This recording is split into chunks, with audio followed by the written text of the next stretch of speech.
Hello viewer, welcome to Cosmo Reviews. In this video, we are continue to review the TV series of Alias Season 2. Alias second season consists of total of 22 episodes and air from September 29, 2002. Before we get into the plot, let's recap last season of Alias. Sydney Bristol is an operative of SD6. She is also a double agent working for the CIA. Sydney's father, Jack Bristol, is also an SD6 operative undercover working for the CIA. Michael Vaughn is a CIA agent and was assigned as Sydney handler. Sydney's current assignment is to infiltrate and destroy SD6, a secret organization dealing with the espionage, extortions, and weapon sales posing as CIA. The head of the SD6 is Alvin Sloan. He assigned someone to assassinate Sydney's fiancé, Danny Hatch, due to his awareness of the existence of SD6. Last season, we are told that Sydney's mother, Lara Bristol, was dead due to a car accident. Eventually, later, we learned that Lara Bristol was a former KGB agent. Her real name is Irina Direckot, and she was recruited into a KGB at the age of 18 by Alexandra Kazanov. She was assigned to infiltrate the United States and to gain the trust of Jack Bristol, a CIA agent, in order to steal classified information regarding Project Christmas. Under the alias of Lara, she approaches Jack Bristol posing as an exchange student from USSR. They eventually marry and she becomes his confidant. In order to steal Jack's intelligence to her, the KGB demanded she bear him a child. She gave him Sydney. Irina murdered a number of CIA agents in the past 20 years. One of the CIA operatives who were murdered was Michael Vaughn's father. Now we have done the recap of the last seasons.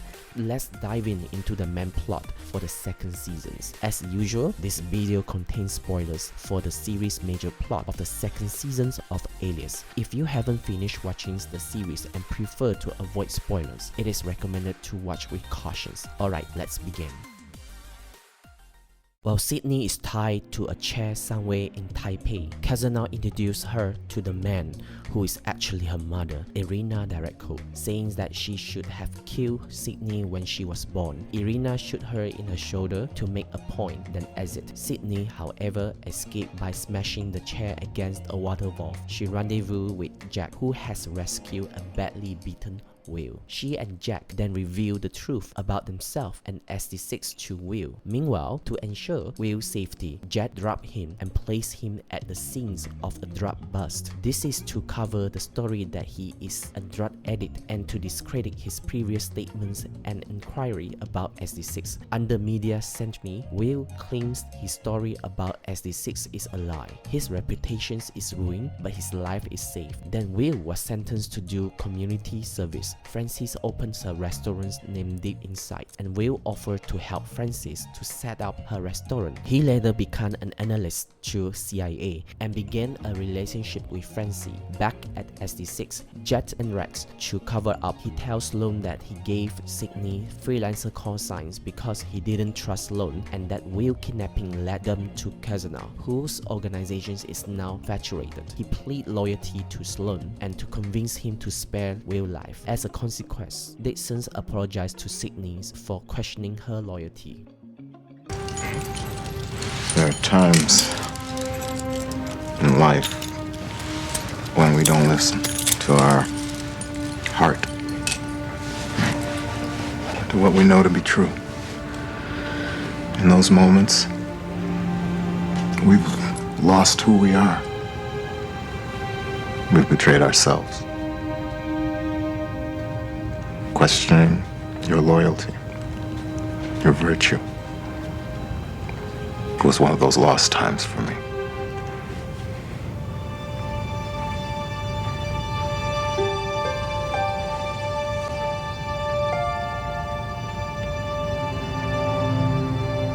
Sloan then sent Sydney and Dixon to the French estate known as La Petite Rose to plan a bombard in office of Jean-Luc Rave, a Cazeneuve cohort and a member of the French National Embassy. During the missions, Sydney finds Vaughn unconscious and is about to be butchered by Cazeneuve. She revives him with an adrenaline shot to the heart and they escape. Later on, Vaughn explained how he escaped from the flood and was captured by Cazeneuve guard. The CIA sent Sydney, Vaughn, and Weiss to Barcelona. During the operations, Sydney trails Cazeneuve, who has the Bible, to a warehouse where they confronted by Irina. Irina killed Cazeneuve and take the Bible. Before leaving, she tells Sydney truth take time. At the CIA headquarters, Irina comes in from the cold and surrender under the charge of Assistant Director Kendall. Irina is led in shackles to the cells in a secret operations facility in LA. However, Irina refused to cooperate until she speaks to Sydney. Sydney is reluctant due to Irina's past with Jack and being shot by her mother. This made Kendall impatient and led to his threatenings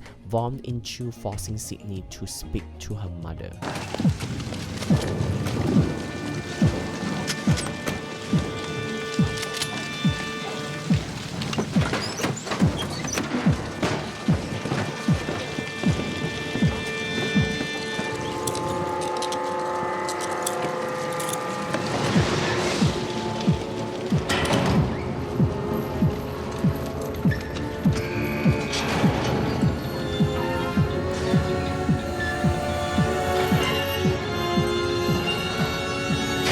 Sydney faces her mother to lay down rules about their interactions, stating that Irina is not her mother. Jet warns that if Sydney is hurt because of Irina, he will kill her himself. Then Jet set up Irina but was uncovered by Vaughn. During Sydney's operations, she learns about Project Christmas, the project to train children to become spies, how Jet subjected her to this, and Irina was sent over by KGB to steal information on the very project. That Sydney learns from Sock that there is a computer called Server 47 that is a server maybe the silver bullet to SD6, and the server is on the plane guarded by a man named Gauss Nacho. After Sydney retrieved information from the servers, she learns that Jet was taken hostage by Anthony Gregor, who replaced Alvin Sloan as the head of SD6. With the information on her hand, Sydney is unable to return to SD6. She met up with Marcus at Refinery and reveals everything to him about SD6. Despite the fact Marcus doesn't believe her, he returns to SD6, gather the file, exposing to the corporations. He sends the code to the CIA, and the rail approved, leading to Sydney, Vaughn, and the team of CIA agents to rail SD6. He finds Gregor, shoot him, and save her father. This is the end of the SD6.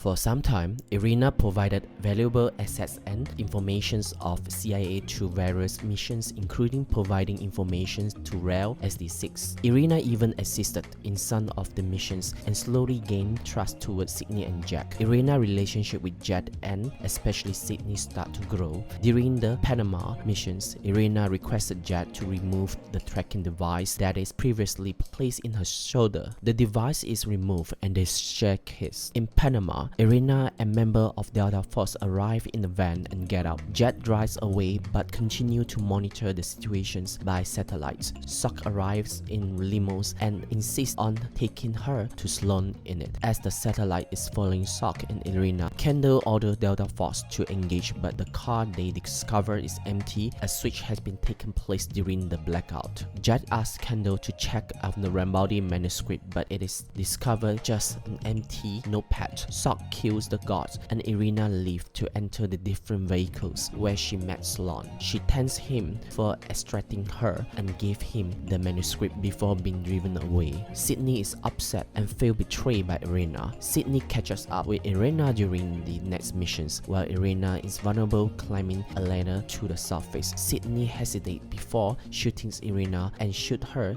in her arm, causing her to drop the disc with the research information but managed to escape. Irina escapes with Sloan after Emily is accidentally shot by Dixon, and Sydney gets back to her apartment. Irina's earrings emits a Morse code message through his time. Irina's loyalty towards agency and Sydney's remains unknown.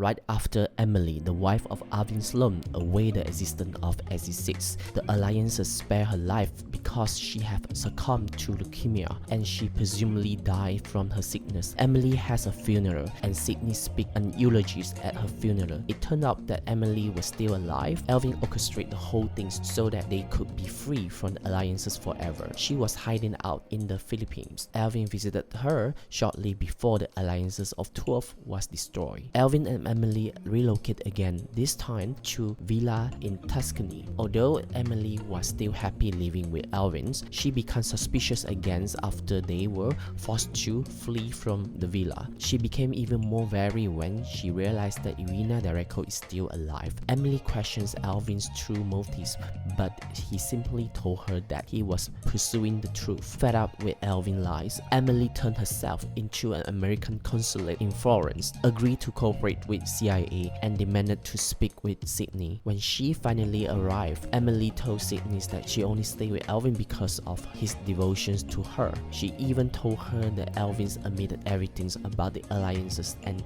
she forgave him. Emily then agreed to tell the CIA where Alvin is allocated and he didn't get the death penalty. Emily was sent back to the villa where she agreed to wear a wire so that CIA field team could confirm Alvin's locations. Alvin suddenly began to tell her that all that matters was the relationship they had. Guilt-ridden, Emily showed Alvin the wire she was wearing. Surprised, Alvin told Emily that he needed to leave and asked Emily to come with him. She agreed moment before the CIA stormed the villa. As Emily and Alvin were running over to board the helicopter Sock was piloting, Dixon aimed the sniper rifle at Alvin from the villa, preparing to kill him. Immediately before he fired, a helicopter flew over him and ruined his shot. He hit Emily by mistake, killing her instantly. Emily's death ultimately led to Alvin seeking revenge on Dixon. He ordered Dixon's wife, Diana Dixon, to be killed as retributions. As Diana drove away in her car, it exploded and knocked over several Palestinians, killing her instantly. Marcus and others onlookers scream in the background as they look at the wreckage. Good night. Good night, Dane. Good. Night. Feels good. Having it out in the open.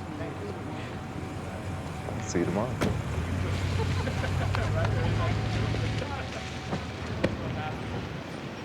Oh, by the way.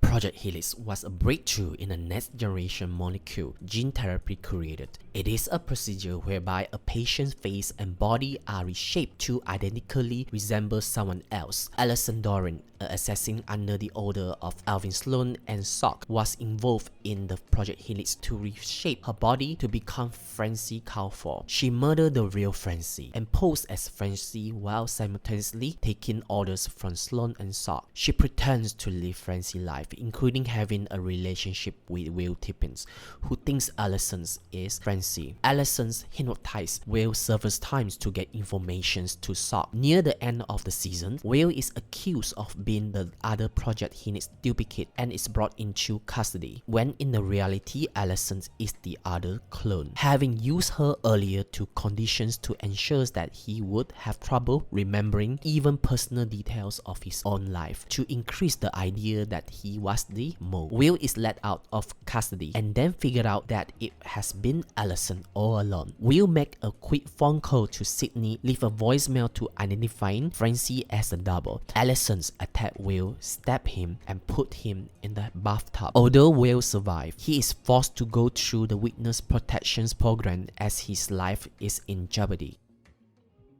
Later, Sydney came home and retrieved her message while relaxing in the den with Francie, keeping a poker face. Sydney offered Francie a scoop of a coffee ice cream. Francie accepts and Sydney knows the real Francie hated coffee ice cream. Sydney goes to her bedroom to get her gun, but Francie confronts her before she can. They engage in a non-holds barrel brawl. After much carnage, Sydney finally shoots Francie and collapses from exhaustion.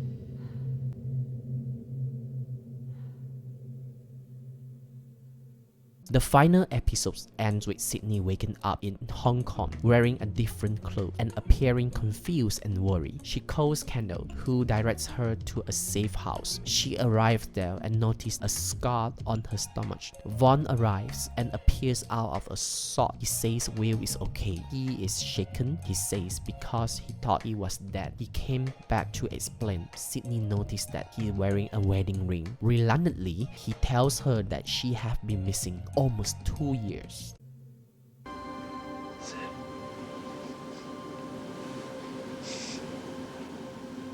Since that night, you were missing.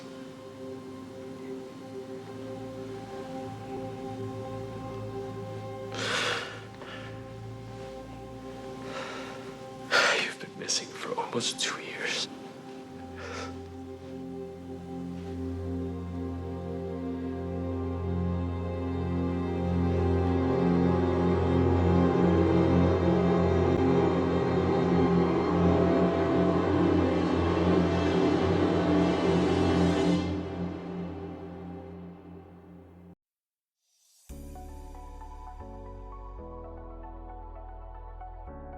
Irina Derevko, also known as Lara Bristol, was a former KGB operative who married CIA agent Jack Bristol and left her with a daughter, Sydney Bristol, shortly after the birth of whom Irina disappeared by faking her death. Irina was an ardent follower of the 15th century prophet Milo Rambaldi, the faith of whom triggered most of her actions throughout her adult life.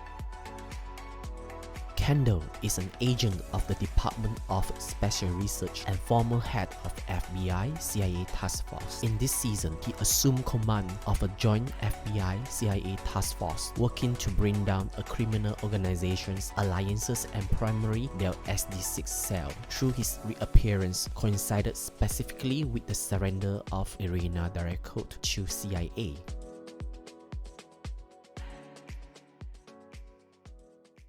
The second season of Alias expanded the story plotline. It focused more on Irina's background, her intelligence, and her skill, manipulations, and betrayal to CIA. Mary Dungy, who portrayed Francie Calfor, given character shifting in this season by killing off the character of Francie and rewriting her new character of Alison Doran. This is the end of the Alias Season 2. Thank you all for watching this review. In the next video, I would like to review Alias Season 3, so stay tuned. If you like this video, please leave your comment, click the like button, and consider subscribing to this channel so it will help this channel grow. See you in the next video. Bye!